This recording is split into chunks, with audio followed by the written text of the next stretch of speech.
Kanina nakita kita, there's something about short hair that I truly adore. Totoo. Thank you. Was it a difficult decision? Actually, hindi po difficult eh. Ako po mismo nagkalbo sa sarili ko. Ikaw ang nagkalbo? Oh, yes po. Galing. Yes po, nung unang-una ako po yung nagkalbo sa sarili ko. Kasi ano yun eh, part po ng movie. That's right. Character po kasi siya. And hindi po ako convinced dun sa ano namin, sa bald cap lang.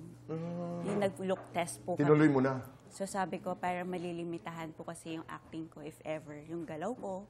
Kasi makikita po yung lukot dito, ganyan.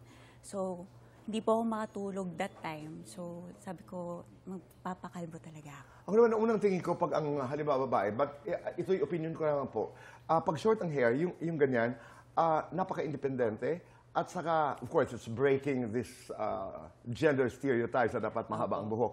May kaibigan lamang ako, si Bettina, who used to work with me.